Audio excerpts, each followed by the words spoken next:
नमस्कार, मैं डॉक्टर आनंद जयंत काले, कंसल्टेंट प्लास्टिक सर्जन और डायरेक्टर लेक सिटी हॉस्पिटल, फिर एक नए वीडियो के साथ आज आपके सामने उपस्थित हूँ। पीडियाट्रिक बर्न, बच्चों के जलने की जो बीमारी है उसके बारे में हम सीरीज़ बना रहे हैं और मैंने पिछली बार आपसे ये जिक्र किया था कि इस बार हम बात करेंगे बच्चों के जलने के निशान, मतलब जलने के बाद जब बच्चा कम्प्लीटली रिकवर कर जाता है तो उसके शरीर के ऊपर जो जलने की वजह से होने वाले निशान होते हैं उनके बारे में माता पिता को बहुत चिंता होती है। और वो अक्सर हमसे ये सवाल पूछते हैं कि अभी तो बच्चा जल गया है सर, इसका ये घाव तो भर जाएंगे लेकिन क्या ये निशान चले जाएंगे? तो निशान को हम लोग हमेशा दो हिस्सों में डिवाइड कर देते हैं। जब बच्चा जलता है तो वो अक्सर दो किस्म से जलता है, सुपरफिशियल बर्न और डीप बर्न। सुपरफिशियल मतलब ऐसा सतही जला हुआ जो अपने आप जो बची हुई चमड़ी है उसके अंदर ऐसे तत्व होते हैं जिनसे वो नई चमड़ी बना लेती है। तो सुपरफिशियल बर्न्स नॉर्मली 15 से 20 दिन में भर जाते हैं और जो घाव 20 से 25 दिन में भी ना भरें तो वो डीप डर्मल की श्रेणी में आते हैं। वो धीरे धीरे कच्चेपन के साथ भरते हैं और कई जो घाव होते हैं वो पूरी तरह से डीप बर्न होते हैं जिसको हम लोग 3rd डिग्री बर्न बोलते हैं। तो इन घावों को कवर करने के लिए हमको स्किन ग्राफ्टिंग के ऑपरेशन की आवश्यकता होती है। ये आवश्यकता बच्चों में भी होती है, बड़ों में भी होती है, जिसमें हम पतली चमड़ी लेते हैं और उन घावों के ऊपर रखते हैं जो डीप बर्न थे, 3rd डिग्री बर्न थे या अनस्टेबल डीप बर्न स्कार थे। तो ये दोनों बिल्कुल अलग तरीके से बिहेव करते हैं। जो जले हुए घाव जल्दी भर जाते हैं 10 से 15 दिन में, वहाँ पे निशान रहने की संभावनाएं बहुत कम होती हैं। तो वहाँ पे चूँकि हमको ग्राफ्ट की भी आवश्यकता नहीं पड़ी है और वो घाव जल्दी भर गए हैं, तो सुपरफिशियल बर्न्स में स्कार बनने के चांसेस बहुत कम होते हैं, निशान रहने के चांस बहुत कम होते हैं।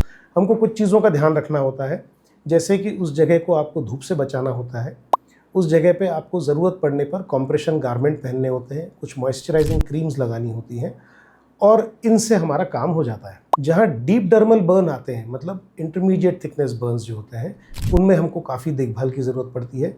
चूँकि उन घावों को भरने में 15-20 दिन से ज़्यादा का समय लगा है, तो वहाँ पे हाइपरट्रॉफिक स्कार, मतलब चमड़ी मोटी हो जाती है उस जगह की भरने के बाद। ये हाइपरट्रॉफिक स्कार बनने की गुंजाइश बहुत होती है। तो अगेन यहाँ पे भी हमको इस चीज़ का विशेष ध्यान रखना होता है कि हमको धूप में नहीं जाना है, सनलाइट अवॉइड करनी है, ताकि उसकी वजह से होने वाला हाइपर पिगमेंटेशन या घाव का जो निशान रह जाता है वो रंग गहरा हो जाता है उसको हम अवॉइड कर लेते हैं। कॉम्प्रेशन गारमेंट और मसाज, ये हर बर्न पेशेंट के रिकवरी के लिए एब्सोल्यूट मैंडेटरी रिक्वायरमेंट होती है। जो तीसरे प्रकार के स्कार्स हैं उनको हम बोलते हैं ग्राफ्टेड स्कार्स। ग्राफ्टेड स्कार्स मतलब ऐसे इलाके जो गहरे जल गए थे जिनके ऊपर हमने स्किन ग्राफ्ट करके उनको भरा है।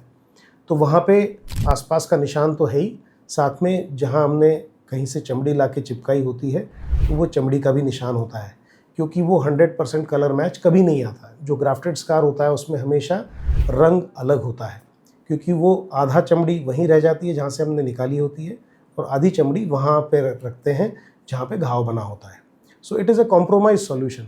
हम पूरा चमड़ी वहाँ रिप्लेस नहीं कर रहे हैं, तो वो चमड़ी नॉर्मल चमड़ी जैसी नहीं दिखती, उसमें 18-20, 19-20 का फ़र्क होता है।